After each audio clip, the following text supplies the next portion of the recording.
આયરિયાણમ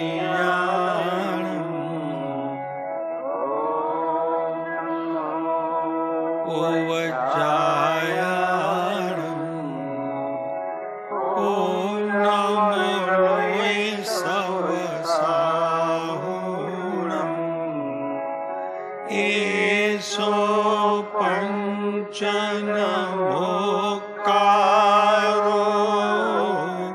સર્વ પાવપણાસનમ મંગલાણં ચ સવેશી પરમ ભવઈ મંગલમ.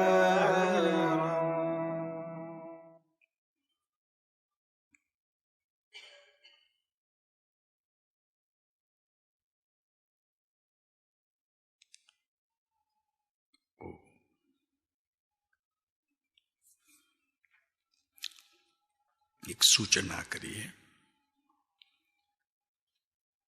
આપણને પહેલા ઘણી વખત કહેવાયું છે કે ઓમકાર એટલે કે જે નૌકાર છે એ કોઈ શબ્દોની બનેલી નથી. એમાં ભગવાનની એકાક્ષરી ઓમ ધ્વનિનો નાદ છે.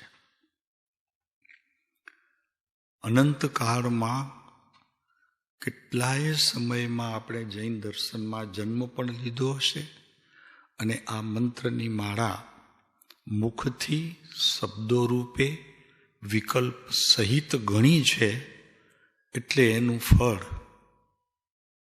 આપણને પ્રાપ્ત થયું નથી.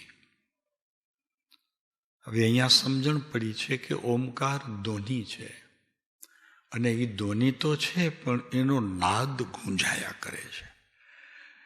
કેમ કે એ ભગવાનના મુખેથી આવેલી અને પછી રચાયેલી આ આખો સ્ત્રોત છે.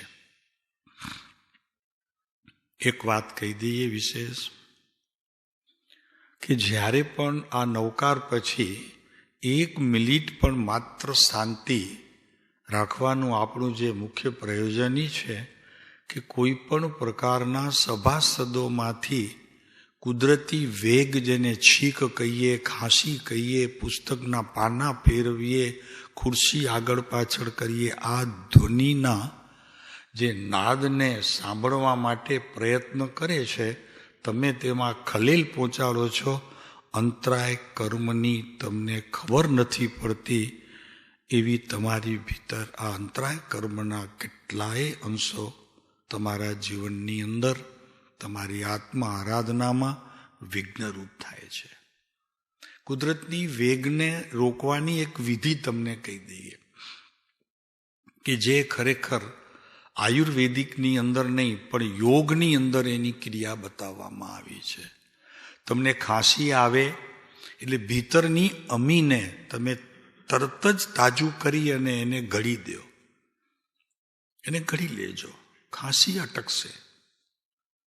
થોડોક સમય બી આપણે શરીરની ક્રિયાને રોકી શકવાની આ રીતે પ્રયત્ન કરશું તો એ ભાવિમાં જ્યારે યોગની ક્રિયામાં તમે જોડાયેલા હશો ત્યારે આ કાર્યકારી થશે. છીંક આવે તે સમયે એક પ્રાણાયામની ધાર નીચેથી ઊભી કરશો તો એ છીંક અટકશે. કુદરતી વેગોને અટકાવો. જ્યારે આપણે એવી ભૂમિ ઉપર એવા સ્થળે અને એવી ક્રિયામાં ભેગા થયા હોઈએ ત્યારે આ સહેજ એક શીખી લેવા જેવું છે.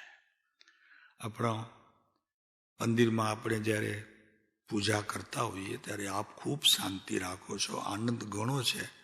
બહારની અપેક્ષાએ જોઈએ તો અહીંયા શાંતિના પરમાણુઓનો કંઈક વિશેષ પરિભ્રમણ ચાલતું હોય એવું લાગે છે અને તે આનંદ છે. છતાં પણ આપ જ્યારે ખુરશીઓને કે તમારી થાળીને આગળ પાછળ કરો છો તો એને ઘસડકવાની જગ્યાએ એને થોડુંક ઊંચકી લ્યો. બને તેટલું ધાર્મિક સ્થળોએ તમે જેટલું ઓછું બોલશો, ઓછી ક્રિયામાં જોડાશો એટલે દેહની ઓછામાં ઓછી ક્રિયામાં જોડાઓ એ ખૂબ મહત્વનું છે. નહીતર એનાથી ઘણા અંતરાય કર્મને તમે ઊભા કરો છો જે તમને લક્ષ્યમાં નથી આવતા. ઘણી વખત સૂચના કરી છે, પણ આ આજે વિશેષ કે તમારા કુદરતી વેગોને અટકાવવા માટે આ બે ક્રિયા ખ્યાલ રાખો. પ્રભુ ખાંસી આવે, ભીતરથી ઉપડતી અમી મોઢામાંથી એને ઉતારી દો, જેટલી આવી હોય એટલી. ખાંસી બંધ. એટલો સમય પછી તમારે ખાવાની છૂટ. ભૂખ લાગે ખાંસીની શું કરો? બગાસાની ભૂખ લાગે શું કરો? ખાવી પડે. આ બધી પણ સ્થળ અને તે સમયની જે પ્રવૃત્તિ છે એને નજરની સામે રાખો. રાઈટ? ચાલો આપણે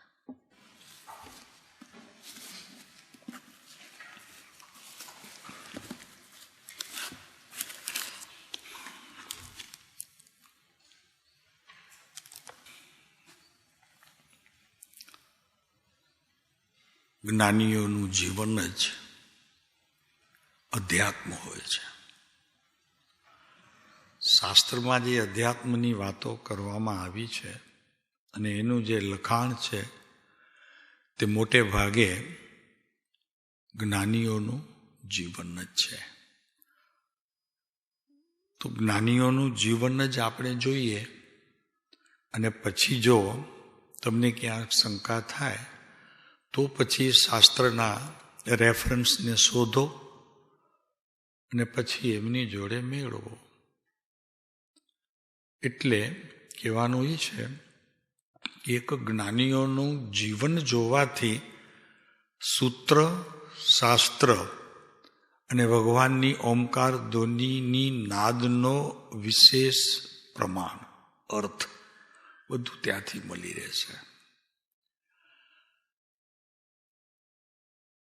અત્યારે એમ લાગે કે મહાવીરના કોઈ પોતાના લખાણ તો આપણી પાસે છે નહીં.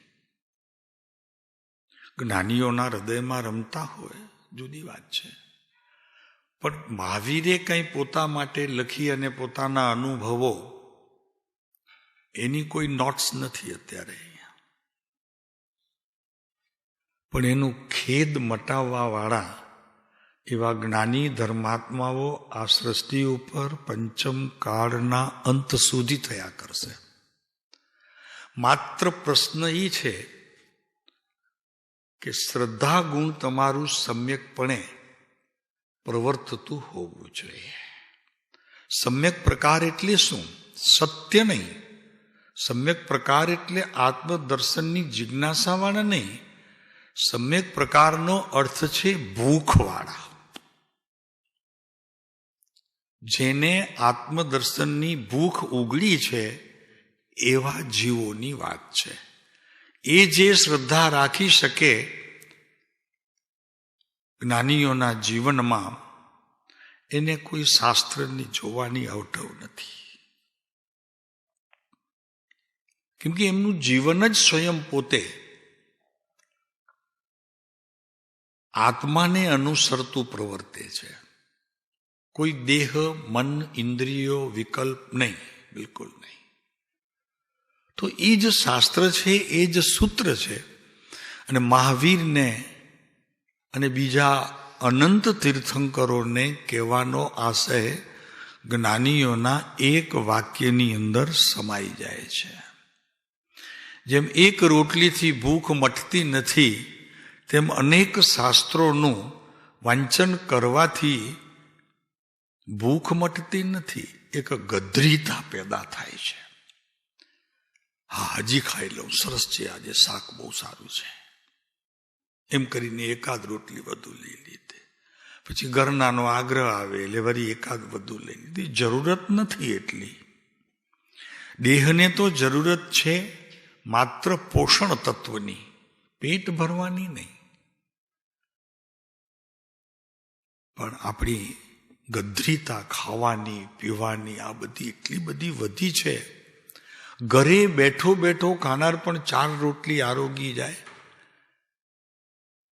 તારે ક્યાં ખેતર ખેડવા છે? કુહાડી લઈને તારે જવું છે, પછી ડોક્ટરોના ધક્કા વધે. મારે કહેવાનું એ છે કે અહીંયા પણ શાસ્ત્ર એટલું જ લ્યો કે જેટલું તમે પચાવી શકતા હો. જે વાક્ય જ્ઞાનીનું વાંચ્યું હોય, વિચાર્યું હોય, એનું અમલ ન થયું હોય, સ્ટોપ.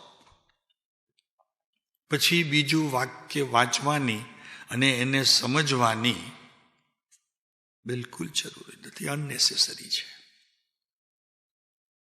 જેટલું અમલ થયું પોતાથી, અને પાછું એટલું જ નહીં, માત્ર અમલ થયું નહીં, પણ અમલ તે સત્ય રીતે થયું છે એની પરીક્ષા પણ એ લખેલા વાક્યનું મને અંશે પણ પ્રતીતિ હોવી જોઈએ. અગર ફળ ચાખવું જોઈએ.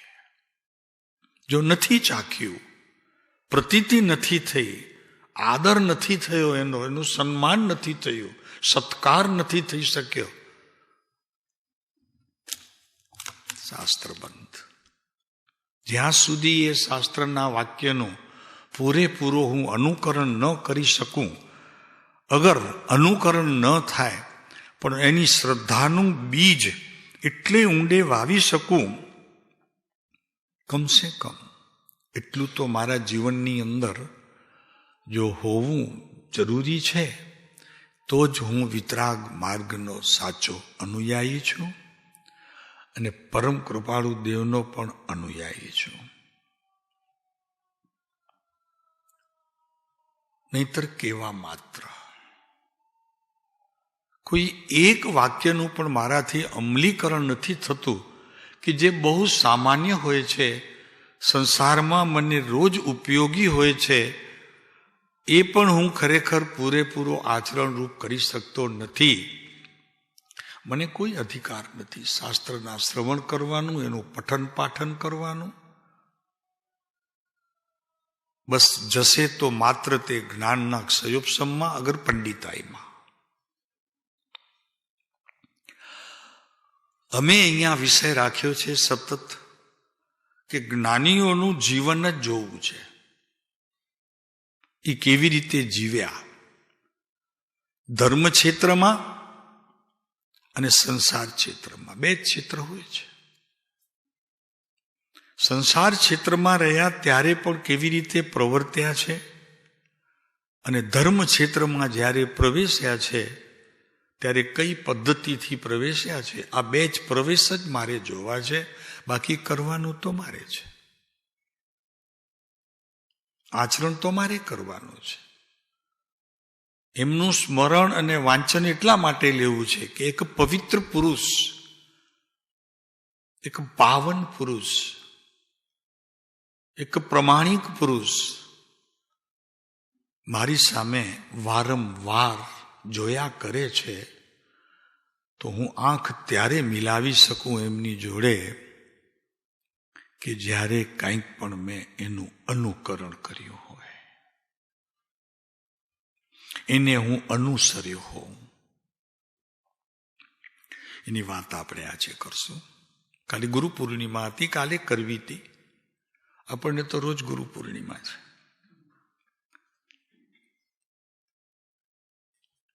કેમ કે ગુરુ પૂર્ણિમા રૂપે આ કાળમાં અવતરેલો પુરુષ તો એમ સમજે છે, પોતાને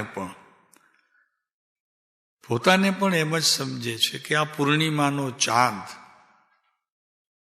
હવે બીજ રૂપે નહીં થાય, એ પૂર્ણિમાનો ચાંદ કેવળ જ્ઞાન રૂપે થશે.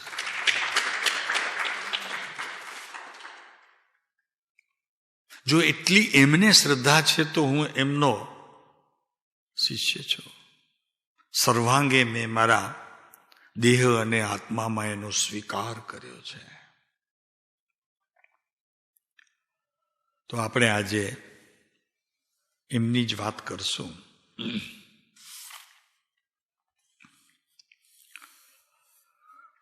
પછી આપણા જીવન સાથે મેળવશું.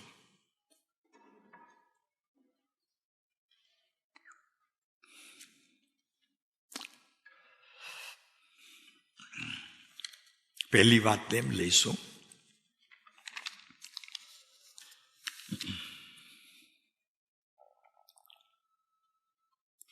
એક નિયમસારની ગાથા યાદ આવી છે, જરા એમાંથી જ લઈએ. ત્યારે આ ખોલી તો લીધું. સાહેબ અત્યારથી જ નિયમસાર, શું વાત છે? ભાઈ આપના ભાગ્ય આજે કંઈક વિશેષ ઝળકતા દેખાય છે. તમને દેખાય છે તમારા ભાગ્ય ઝળકતા?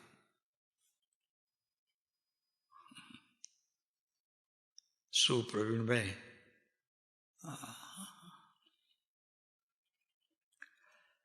બહુ સુંદર વાત છે, સાદી વાત છે, કોઈ અઘરી નથી. ગાથા છે. સહુભૂતમાં સમતા મને કો સાથ વેર મને નહીં. આશા ખરેખર છોડીને પ્રાપ્તિ કરું છું સમાધિને. હું મૃત્યુ શૈયા ઉપર નથી, હું ફરતો હાલતો ચાલતો, એની વાત છે. મૃત્યુ શૈયા ઉપર તો એ સુવે કે જેણે આ ગાથા હસ્તગત કરી લીધી હોય. જ્ઞાનીઓ એમ કે છે કે એના પહેલા એના મૃત્યુના પથારીએ સૂવું એ તો પહેલા જૈન જ નથી. આની તૈયારી થાય પછી જ પાથારી, એના પહેલા નહીં.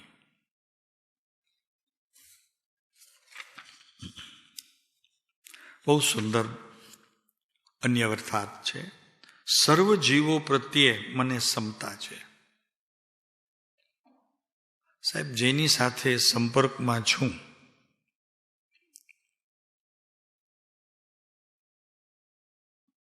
તો સૌથી પહેલા કે જેના સંપર્કમાં છું તેના મેં કદી દોષ જોયા છે અથવા તો મને જણાય છે અથવા એની ક્યાંક નિંદા કરી છે? રોજ પરિચયમાં આવતા જીવોની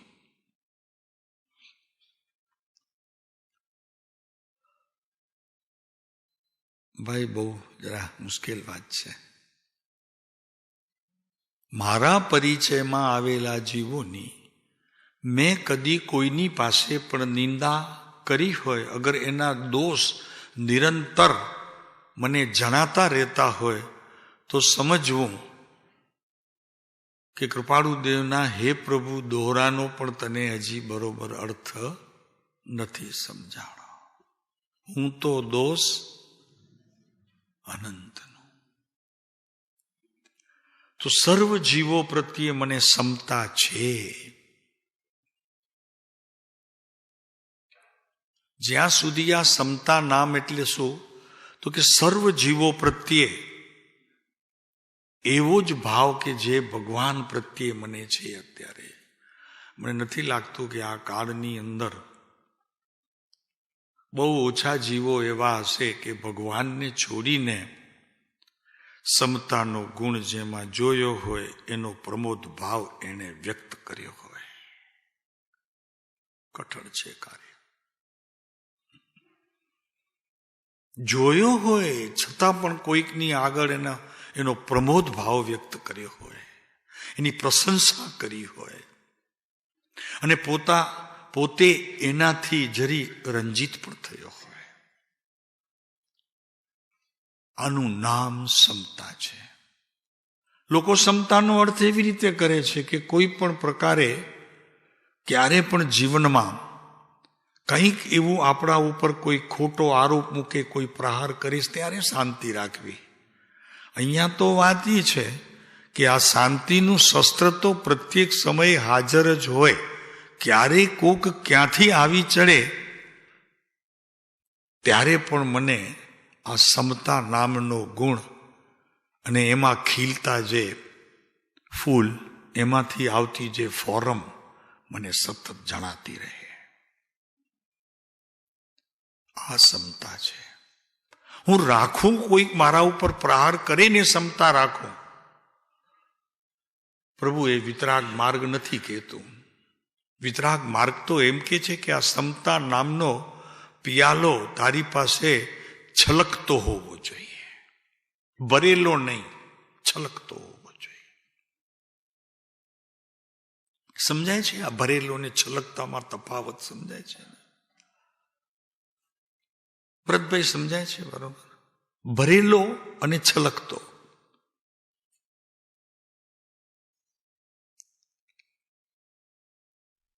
રોજ પ્રવચન મારે સાંભળવું છે. ગઈકાલે પ્રવચનની વાતનો એક અંશ પણ મેં અમલ કર્યો નથી. એમ કેટલા એ સ્વાધ્યાય સત્સંગ કેટલી એ જગ્યાએથી મેં સાંભળ્યા, શ્રવણ કર્યા. માત્ર સમય પાસ છે, સમજી લેજો. તમારા જીવનના ધબકારના કેટલાક અંશો વેડફાઈ રહ્યા છે. કો સાથ વેર મને નહીં. પૂછો કે મને કોની સાથે પણ દ્વેષ ભાવ છે. પ્રગટ નથી થતું એમ નહીં. અગર હું પ્રગટ થાય એનાથી પહેલા સાવચેત થઈ જાઉં છું એમ પણ નહીં. અગર એ મળે ત્યારે મને એના પ્રત્યેનો દ્વેષ ભાવ જાગે છે એમ પણ નહીં.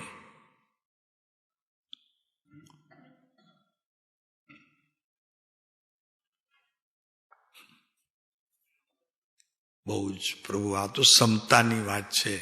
આ તો બધા માટે ગાથા છે. પછી આપણે કૃપાળુદેવના જીવનને જોઈશું. એમણે શું શું કર્યું છે, કીધું છે એમ નહીં. કીધું તો યોગ્ય પાત્રને એમને પત્રો દ્વારા પોતાની સ્થિતિનું વર્ણન કર્યું છે. અને એ પણ એટલે અંશે વર્ણન કર્યું છે કે જેટલે અંશે સામો જીવ પચાવી શકે.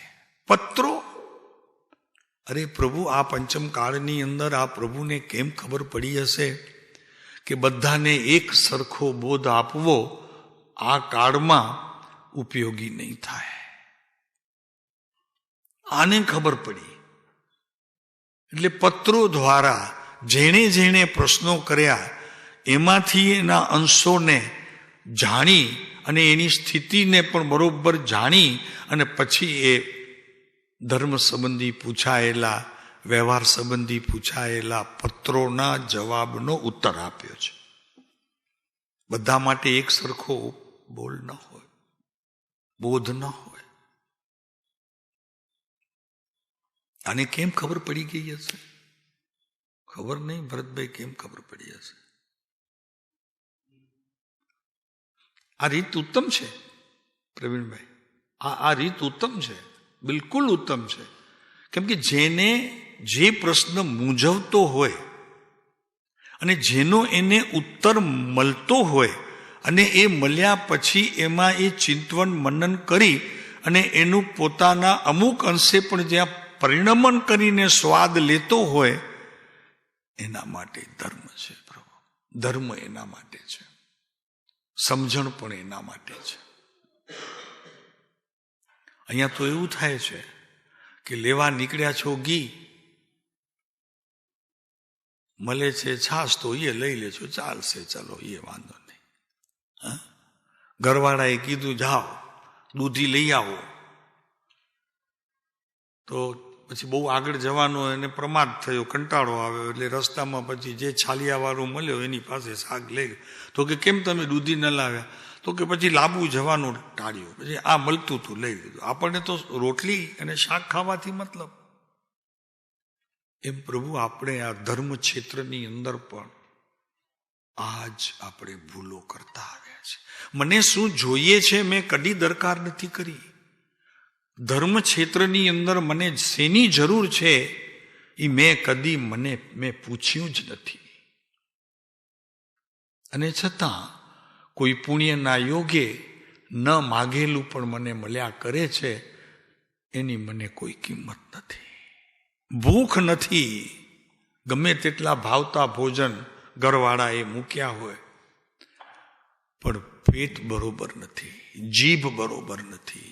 અને આજે કંઈક ચિત્તની પણ અસ્તવ્યસ્તતા છે. એમ આ પ્રવચનો, એમ આ સ્વાધ્યાય, એમ આ સત્સંગ, એમ આ સંગીઓનો સંગ અત્યાર સુધી નિષ્ફળતાને વર્યો છે. એટલું જ નહીં, પૂર્વે જ્ઞાનીઓનો પણ યોગ થયો છે, એમની વાણીનો પણ કંઈક મહદ અંશે પણ યોગ થયો હશે, મને નથી સ્મૃતિમાં. પણ જેમ 212 અને 13 પત્રની અંદર કૃપાળુદેવે કહ્યું કે સજીવન મૂર્તિનો પૂર્વે અનંત કાળમાં અનંત વાર તને યોગ થયો છે. પણ આ જ્ઞાની છે એ નંબર 2 માં વાત. પહેલી વાત તો એ છે કે શું મને મુક્તિ જોઈએ છે? ખરેખર હું મુક્તિનો અભિલાષી છું? જો હું અભિલાષી છું તો નંબર 2 પોતાને પૂછો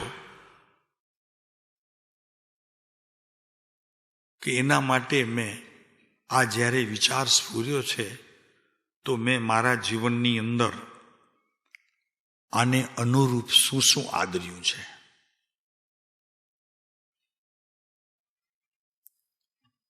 નથી કેમ? જ્ઞાનીઓનો યોગ પણ મારા જીવનની અંદર કોઈ પણ કાર્ય વિના માત્ર રહ્યો અને હું મૃત્યુ સમયે ખાલી હાથે ગયો. શું એના પાછળ કારણ? એને શોધવાની પણ મેં દરકાર કરી નથી. કો સાથ વેર મને નહીં. ખરેખર એવું છે સાધકને કે તમારા જીવનમાં કોઈક એવી વ્યક્તિ છે કે જેના પ્રત્યે તમને દ્વેષ છે? શોધન, ભીતર શોધન કરો અને હોય રજા આપો. કેવી રીતે રજા આપશો? સાહેબ છોડી દીધો એમ નહીં. જેના પ્રત્યે એ વેર હતું, દ્વેષ હતું, એના ઘરે જઈ અને એની પાસે બેસી પ્રાયશ્ચિત જેવું જ આપણા જીવનમાં તે વખતે વર્તન હોવું જોઈએ. અને અમે તો કહીએ કે અશ્રુઓની ધાર વહેતા વહેતા પણ એની પાસેથી એવી રીતે ક્ષમા લેવી જોઈએ કે પ્રભુ, હું ચૂક્યો છું, તમને ખબર નથી, પણ મેં તમારી ઘણી જગ્યાએ આ વેર વૃત્તિને મારા આત્મામાં પોષણ આપ્યું છે. મજા એ છે કે પ્રત્યેક કસાયોને આપણે આપણા જીવનની અંદર પવિત્ર આત્માની અંદર ખરેખર એનું પોષણ કર્યું છે. કાંઈ નથી કહેતા, આપણે તો સામાન્ય રીતે વાત કરી દીધી, પણ એનું પોષણ કેટલી સુધી થયું છે. અને બીજું એવું છે કે આપણે તો ખરેખર શું કરીએ છીએ જીવનમાં કે ભાઈ કોઈ દુખીઓ માણસ હોય તો 50, 100, 200, 500 આપી દઈએ. પણ આ તો ડોસને એવી રીતે અંદર ભીતરમાં બીજાના ડોસોને આપણે સેવન કર્યું છે એને ખબર નથી. જરૂરી છે, અમે પૂછીએ છીએ તમને કે બીજાના ડોસોનો તમે તમારા જ્ઞાનમાં મૂકીને એને પોષણ કરીને પાણી પાવ, ખાતર પાવ, મોટું કરો. શું જરૂરી છે?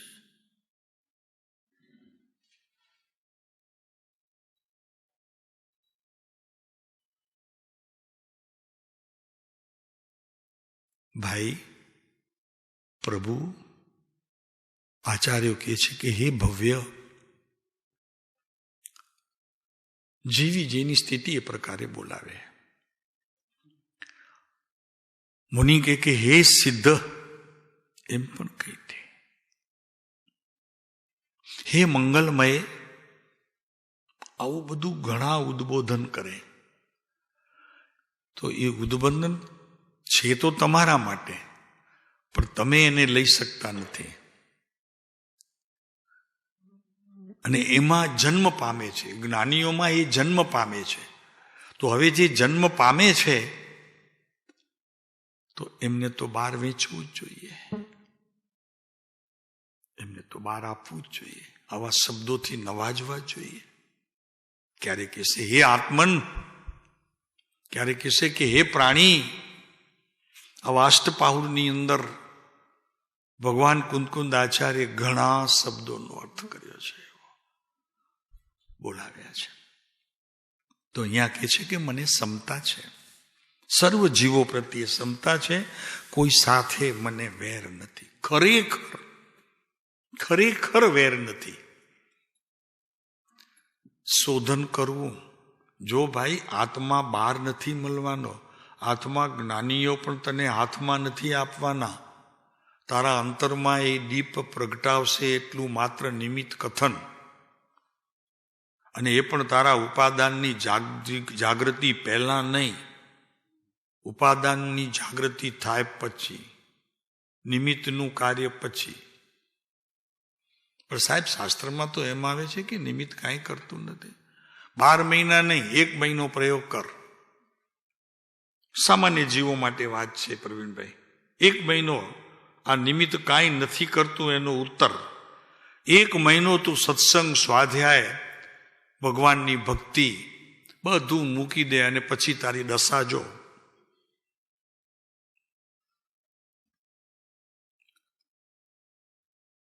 મહેન્દ્રભાઈ શું થશે?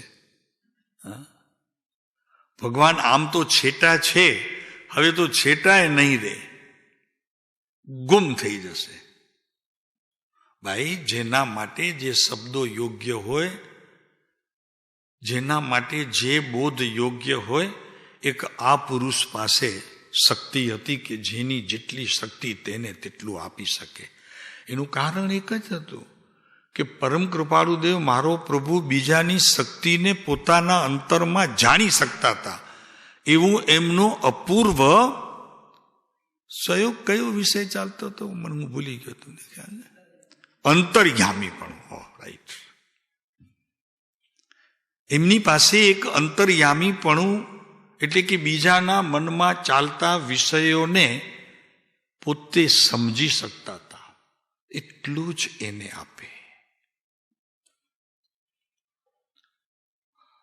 કોઈ શાસ્ત્રોમાં આવી રીતે બોધની વ્યવસ્થા જો કોઈએ પણ આ પંચમ કાળમાં કરી હોય તો આ બીજો મહાવીર એને જ કરી. બીજો મહાવીર જેને પોતાના શબ્દોથી પોતાને આ વાત કરી છે કે હું બીજો મહાવીર છું.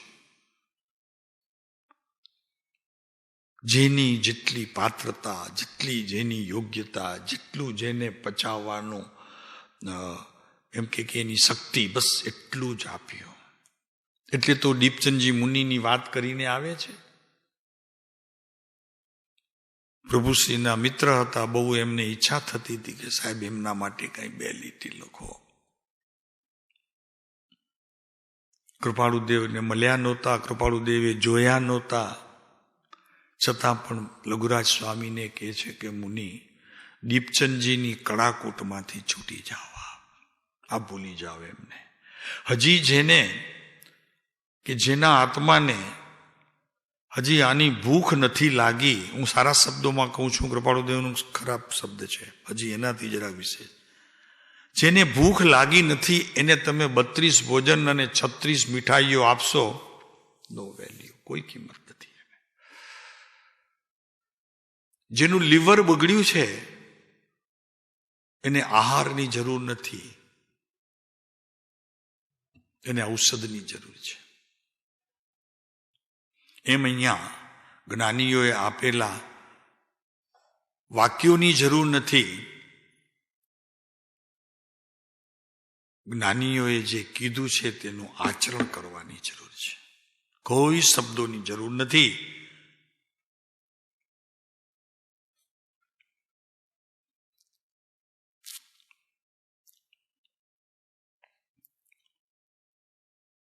ખરેખર આશા છોડીને બહારની કોઈ પણ પ્રકારની ઈચ્છાઓ, આકાંક્ષાઓ, અભિલાષાઓ પૂછો.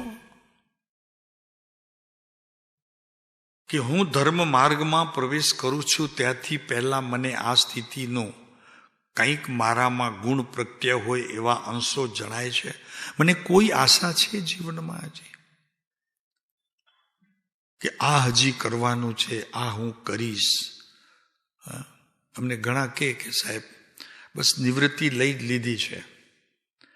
પણ તમે ખ્યાલ રાખો પ્રભુ, અમારી પાસે આ કેનારાને અમે કહી શકીએ છીએ કે નિવૃત્તિ તમારી ખતરનાક છે, એના કરતા પ્રવૃત્તિ તમારી સારી હતી.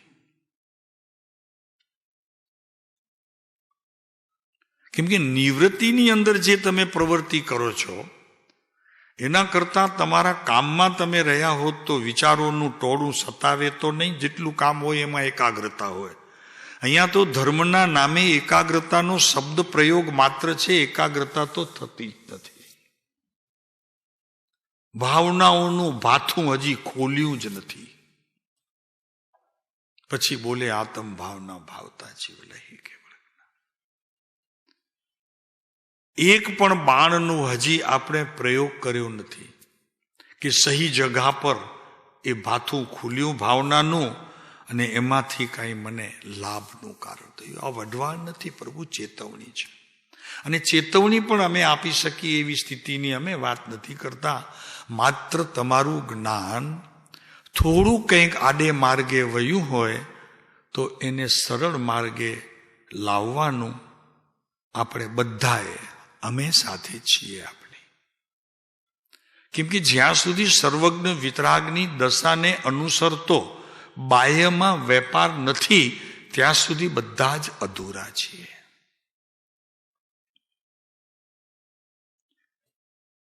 જીવન એવું હોવું જોઈએ પ્રભુ. ઘણા માણસો બહુ ચોખ્ખા હોય, દાઢી કરતા હોય ને એમાં એક વાર રહે ને તો આમ હાથ પચાડે, સારું બધું રાખી દીધું હોય, રેઝર બેઝર બધું ઠેકાણે રાખી દીધું. હું મારી વાત કરું છું, બીજાની વાત તો શું કરું.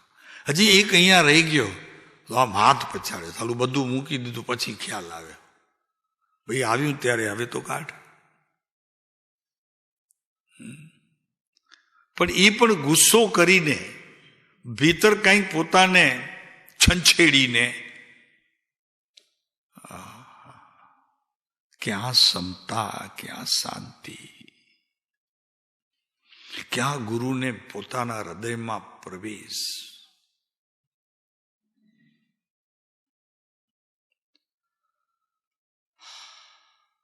આશા ખરેખર છોડીને પ્રાપ્તિ કરું હું સમાધિની. સમાધિ મરણને તૈયાર થવા વાળાને તૈયાર કરવા વાળા એને એક વસ્તુ પૂછવી કે કાંઈ ઈચ્છા છે તમને? ઈચ્છાઓનો પહેલા મૃત્યુ કર્યું, એની તો સમાધિ કરો પહેલા, ઈચ્છાની સમાધિ.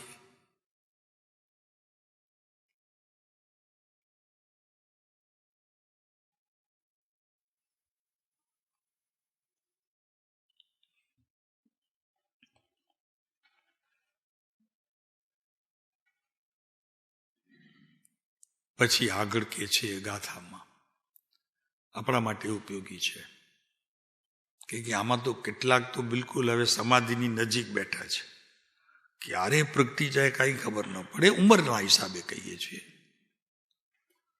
ભાવ તો આપને ખ્યાલ હોય. અમે કૃપાળુ દેવની જેમ અંતર્યામી તો છીએ નહીં. જેણે સમસ્ત ઇન્દ્રિયોના વેપારને છોડ્યા છે,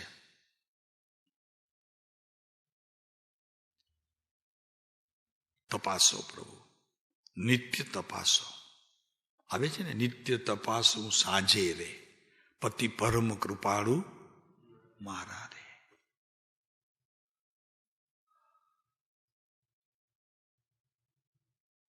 જેણે સમસ્ત ઇન્દ્રિયોના વેપારને છોડ્યો છે એ ખરેખર સમતાધારી છે અને સમાધિના અધિકારી છે. આગળ અહીંયા આ ગાથામાં પદ્મધારી મલદેવ ટીકા લખે છે. તેમાં લખવીતી ટીકા એ સૂત્રની અને વાત થઈ ગઈ પોતાની. ગૂંટાતું હશે ને મુનિ પદ્મધારી મલદેવને ગૂંટાતું હશે ભીતર, વાત આવી ગઈ પોતાની. કેટલું સારું નહીં આપણને બધાને એ થાય તો. ભરતભાઈ, કોકની વાત કરતા કરતા મારી વાત થઈ જાય, કોકના ગુણગાન કરતા મારા ગુણો મને અનુભૂતિ સ્વરૂપ જણાય, અને કોકના દોષ જોતા ત્યાં તો ચૂપ થઈ જાઉં, પણ ભીતર પશ્ચાતાપથી એટલો બધો ભરાઈ જાઉં કે આંસુઓ ખૂટે. કેટલું સુંદર નહીં આ વ્યવહાર. કોઈ શાસ્ત્રની અવઢવ નહીં, કોઈ અભ્યાસ નહીં, કોઈ તપ નહીં, કોઈ જાપ નહીં, કોઈ ક્રિયા નહીં, કોઈ યાત્રા નહીં, અને આ બધું થતું રહે.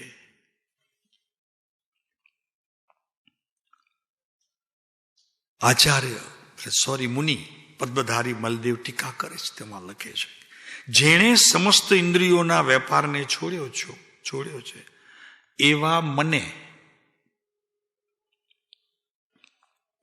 પોતા ઉપર વાત લઈ લીધી. 104 ગાથા નિયમસાર.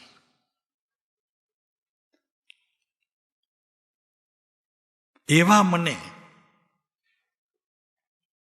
વેદ જ્ઞાનીઓ તેમજ અજ્ઞાનીઓ પ્રત્યે સમતા છે. લ્યો બસ, વેદ જ્ઞાનીઓ પ્રત્યે તો સમતા છે, કેમ કે તો ઈશ્વર સમાન થઈ ચૂક્યા છે. વેદ જ્ઞાનીઓ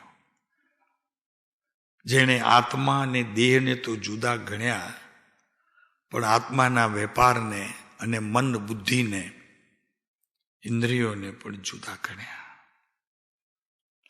અરે એટલું જ શું પ્રભુ, વિકલ્પોને અને નિર્વિકલ્પ દશાના 2 વિભાગ પણ જેને જુદા કરી લીધા છે.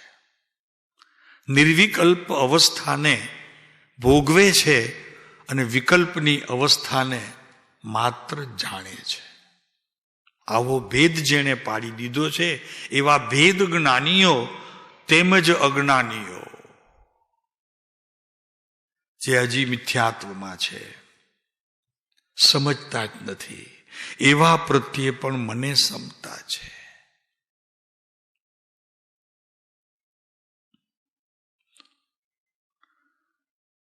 શ્રીમદનું જીવન અને એમના જીવવાની જે કળો મેં જાણી છે, બીજામાં મને નથી દેખાતી, બીજા સંઘોમાં નથી દેખાતી, બીજી જગ્યાએ નથી દેખાતી.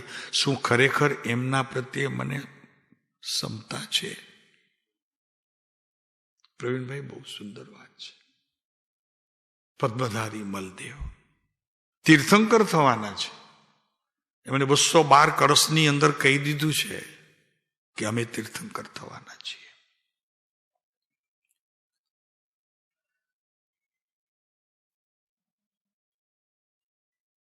આપણે કદી એવું સપનું આવ્યું કદી કે હું મુનિ છું, અગર મુનિ થવાનો છું?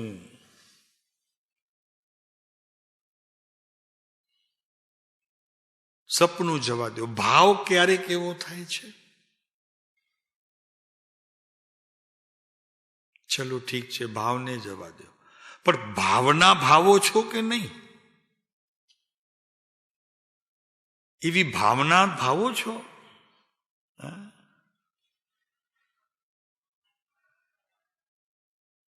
મહેન્દ્રભાઈ, શું છે પ્રભુ? જુઓ તો ખરા. આપણે એમની સાથે હજી શ્રીમદનું જીવન બરાબરી કરવું છે,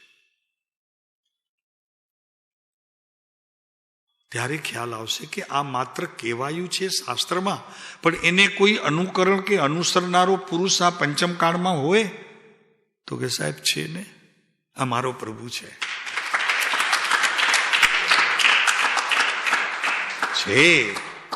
અને જો ન હોય ને ન થવાનો હોય તો જ્ઞાનીઓની આ રીતે વાત આવે જ નહીં. ઝીલનારા હોય તો આવે.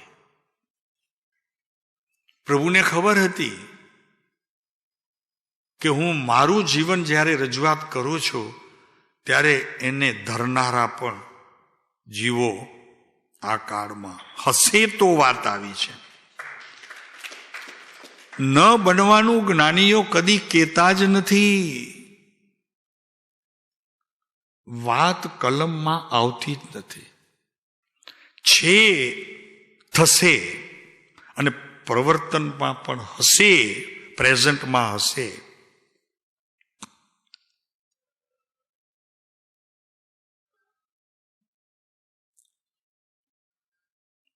એવા મને ભેદ જ્ઞાનીઓ તેમજ અજ્ઞાનીઓ પ્રત્યે ક્ષમતા છે. માત્ર જ્ઞાનીઓ પ્રત્યે ક્ષમતાનો ભાવ હું જાણું છું એમ નહીં. ત્યાં તો અવિનય નથી કરતો. ભગવાનના મંદિરમાં જાઉં તો કોઈ અવિનય નથી કરતો. ને એક વાત મારા જીવનની અંદર જો ખરેખર સર્વાંગી વિકાસરૂપ થઈ હોય તો મેં કદી ભગવાનના દોષ જોયા, અરિહંત પરમાત્માના દોષ, સિદ્ધોના દોષ, આચાર્ય ઉપાધ્યાય સાધુના દોષ 108 બધા મળીને, એમાં મને કોઈ દિવસ શંકા થઈ નથી. એ વિશ્વાસ છે. અમારે બીજું કેવું છે, જરાક તમે ગભરાઈ જાઓ એવું કેવું છે. શંકા નથી થઈ. બિલકુલ આપ ખરેખર ઉચ્ચ કોટીના જીવ છો. પણ ત્યારે શંકા થઈ છે કે આ પંચમ કાળની અંદર શું આવા બધા ગુણોનો જન્મ થશે? આ શક્ય છે? એવું કદી સંદેહ આપણને થયું હોય અને તમારા આત્માની પરીક્ષા કરવાનો તમને ક્યારે ભીતર એવો વિચાર સુદ્ધા આવ્યો હોય કે આ કરી શકું છું કે નહીં? વિશ્વાસ અને શ્રદ્ધામાં ઘણું અંતર છે.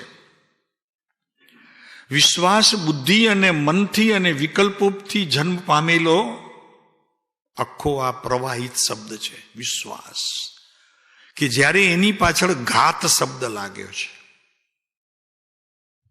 અને શ્રદ્ધાનો જન્મ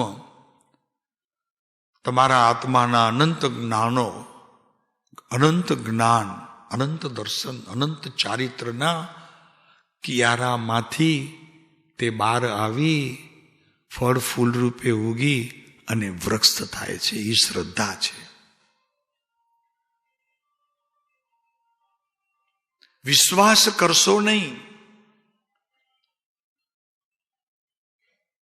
અને વિશ્વાસ જ્યાં સુધી છે ત્યાં સુધી સમજશો કે હું ગમે ત્યારે વિશ્વાસને બીજી જગ્યાએ પલટાવી પણ નાખું, પણ શ્રદ્ધા ગુણ એક એવો ગુણ છે કે જેના પાયા તમારા તળિયે જઈને શિખરની તૈયારી કરે છે. તળિયે જઈને અત્યારે મધ્યમાં છે તમારી શ્રદ્ધા, ન ઉપર છે ન તળિયે છે. એને તળિયે પણ જવું પડશે, કેમ કે જેને શિખર પ્રાપ્ત કરવું છે એને પોતાના તળિયે જવું પડશે. એના વગર શિખર નહીં પહોંચી શકે.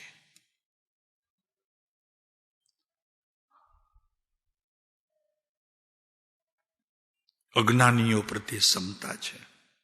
મિત્ર, અમિત્ર એટલે શત્રુ. મિત્ર અને શત્રુ પરિણતિના અભાવને લીધે કોઈ મારે સાથે વેર નથી, એટલે મારો કોઈ વિશ્વમાં મિત્ર પણ નથી. સાહેબ મિત્ર હોય તો હું વાંધો, મિત્ર હોય તો શું વાંધો?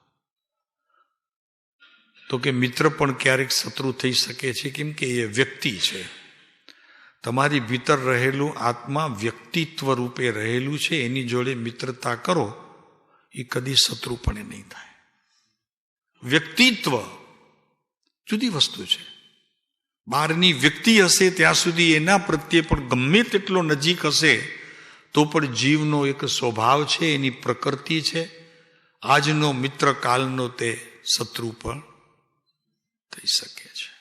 માટે એને ક્યાંય પણ ટચ ન કરતા તમારી ભીતર રહેલું જે પરમાત્મા તત્વ છે, જેને જ્ઞાનીઓએ કૃપાળુ દેવે એની જોડે મિત્રતા કરી છે. અપૂર અવસરમાં ખૂબ ગાયું. ગાથા બોલશો આપ બધા ભેગા? શત્રુ મિત્ર વર્તે માન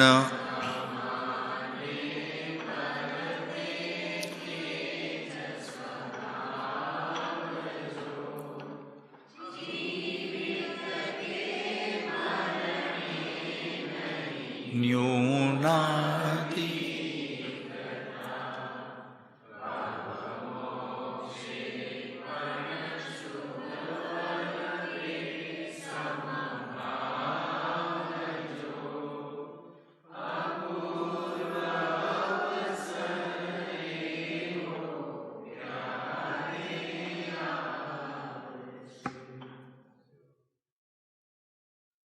અહીંયા કે છે મિત્ર કે શત્રુ રૂપે પરિણતિના અભાવને લીધે મને કોઈ પ્રાણી સાથે વેર નથી. હોય મારો કોઈ દ્વેષી હોય, પણ એ દ્વેષી છે આટલું જ્ઞાન પછી એની કોઈ પણ બીજી વાત નહીં અને મને એના પ્રત્યે કોઈ દ્વેષ નહીં. એ મારી સતત પરિણતિને હું અભિવાદન કરું છું. આ પર્યાય ગુણને અનુસરનારી પર્યાય, એનું પરિણમન. પરિણતિનો અભાવ, દ્વેષની પરિણતિનો અભાવ. જાણું છું છે, હોય વિતરાગના એ દ્વેષી હોય. નથી જગતમાં જીવો વિતરાગના દ્વેષી કેટલા? પણ આપણે જેને ગુણોથી નવાજતા હોઈએ ને વાત કરતા ધ્રુજતા હોઈએ, છતાં એ વિતરાગના પણ કેટલા અત્યારે વેરી છે. હોય આ પર્યાયનો અભાવ પોતાના સ્વભાવમાં જે નથી તે મારી પરિણતિમાં આવે એવા વિભાવને હું આવે પછી કાઢું એમ નહીં, પણ ઉત્પન્ન થવા જ નથી દેતો. એ મારું પ્રથમ કર્તવ્ય છે.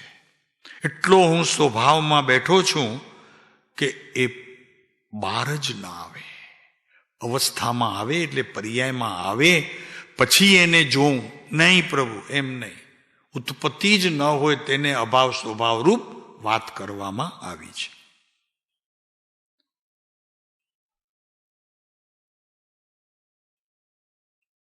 પ્રભુ ત્યાં સુધી યાત્રા કરવી છે. યાત્રા તો ઈ હશે તમારી, સમય શિખરની યાત્રા ઈ યાત્રા નહીં, પહાડની યાત્રા નહીં, પણ સમેત શિખરની ખરી. હો એ શબ્દોમાં સમેદ બહુ સરસ છે. એકદમ સમેત એ શિખરની ખરી. મારે યાત્રા તો આ કરવી છે પ્રભુ. એક વખત જીવનમાં એનો આદર તો કરું છું, પણ હવે આદરીશ. આ યાત્રાને આદરીશ, પ્રતિજ્ઞા કરું છું. આજે ગુરુ પૂર્ણિમાના બીજા દિવસે, કાલ તો અવસર ન મળ્યો, સમય નહોતો ને, એટલે આ વાત કાલે કરવાની હતી. પણ આપણા માટે તો પહેલા જ કીધું છે, રોજ પૂનમ છે, અમાસ ગણતા જ નહીં. એટલે તો આચાર્યોએ ગૂંથણીમાં પણ 14 લીધી. તમારા એકાશણા આંબીલમાં નીલોતરી ન ખાવી, એમાં 14 લીધી, અમાસ ન લીધી.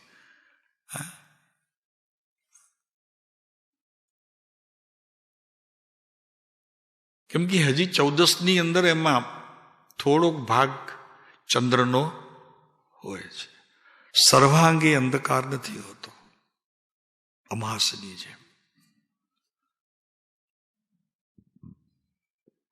પરિણતિના અભાવને લીધે મને કોઈ પ્રાણી સાથે વેર નથી. ઉત્પન્ન જ નથી થતું વેર કે જેને મને ટાળવું પડે. બરોબર છે પ્રવીણભાઈ? પોતાના જ્ઞાનમાં કહો કે એ વસ્તુની ઉત્પત્તિ જ નથી થતી, તો એ પોતાની પરિણતિમાં, નામ પર્યાયમાં આવે એવી પરિણતિનો જ અભાવ છે, પછી પરિણામનો અભાવ છે. પરિણતિનો અભાવ એટલે પરિણામમાં અભાવ.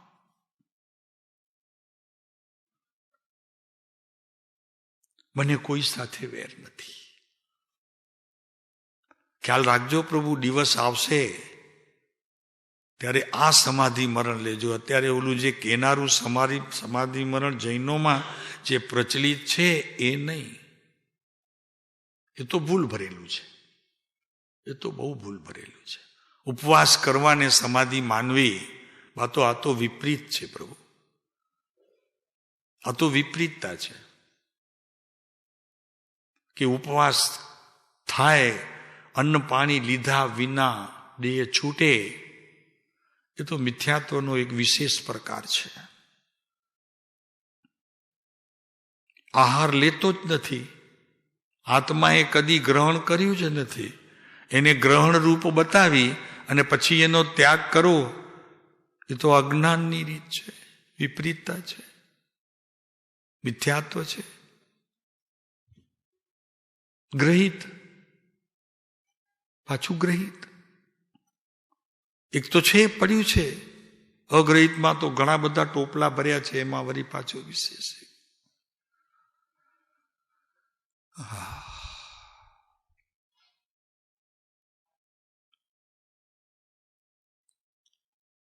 શું લક્ષ્મીજનમય 201 મણ નહીં? શાંતિભાઈ કેટલું વધો છો? આડે સપાય છે નહીંતર.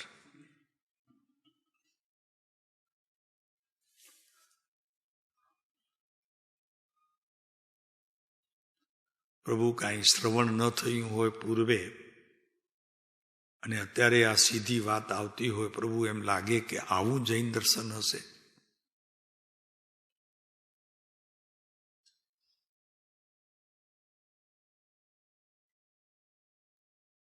ત્યાં પણ શંકાને સ્થાન નહીં આપતા.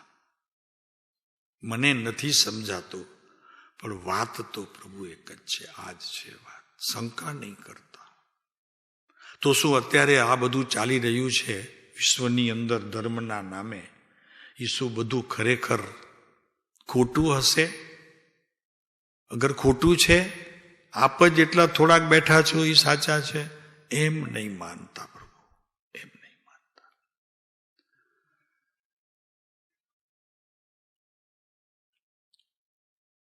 અભાવને લીધે મને કોઈ પ્રાણી સાથે વેર નથી. સહજ વૈરાગ પરિણતિને લીધે મને કોઈ પણ આશા વર્તતી નથી. મેં આશાને છોડી છે, એના નિયમ લીધા છે, પ્રતિજ્ઞા લીધી છે, એમ નહીં પ્રભુ. સહજ વૈરાગ્ય પરિણતિ. વૈરાગ્યની ઉત્પત્તિ પણ કોરા કાગળથી થઈ છે. સહજ એટલે કોરો કાગળ, કોઈ લખેલું નહીં એક અક્ષરામાં. સહજ.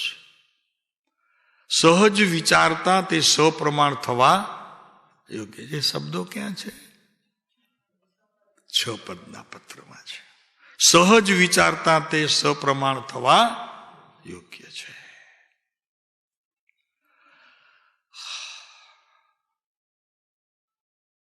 સહજ કોઈ પણ પ્રકારની ક્રિયા વિના ઉભો થતો જ્ઞાનનો મૂળ સ્તોત્ર સ્વભાવ, એની અનુભૂતિ સહજ. મૂળ એ સ્તોત્ર છે. સહજ.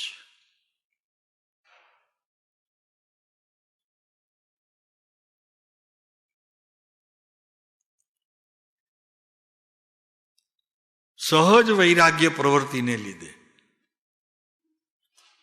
એટલે એમાં એમ આવ્યું કે કૃપાળુ દેવે દીક્ષા ન લીધી, પણ ભીતર સહજ પરિણતિનો કોઈ એક ખૂણો પણ સહજને છોડીને કોઈ બીજા પરિણતિએ ઊભો નહોતો. લોકોને જોવામાં ન આવ્યો બહારનો વેશ, એટલે માન્યા નહીં કે આ મુનિ છે. મુનિ હોય તો જ બરોબર. બહારના વસ્ત્ર એક ઉતારે ને બીજા પેડે રોજ ઉતારે છે, તું જવા દે ને. આજે નવું કંઈક આવ્યું સીવડાવીને તો એ પહેર્યું. શું વેશ બદલે મુનિપણું હોય છે પ્રભુ?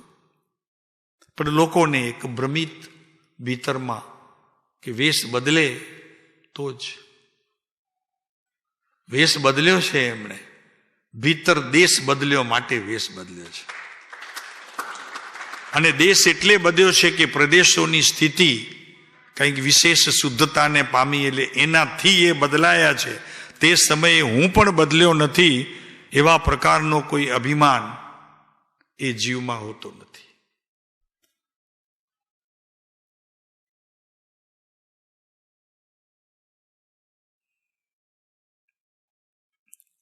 મને કોઈ આશા વર્તતી નથી. સહજ વૈરાગ્ય પરિણતિને કારણે, કે જે પરિણતિની અંદર અગર જે વૈરાગ્યની અંદર મેં આનો ત્યાગ કરે છે એ ભાવ હોય, મેં ત્યાગ કર્યો છે એવો ભાવ હોય, એને અહીંયા જ્ઞાનીઓ વૈરાગ્યપણે સ્વીકારતા નથી.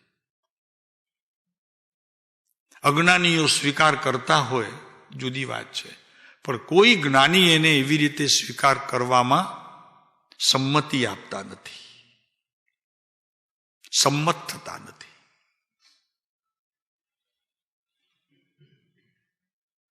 આપણે કાલે કૃપાળુદેવનું જીવન જોવું છે આની સાથે બરાબર. હવે આ ગાથાની સાથે બરોબર મેળવવું છે. અત્યારે સમયની પાબંદી થઈ. ઓમ શાંતિ.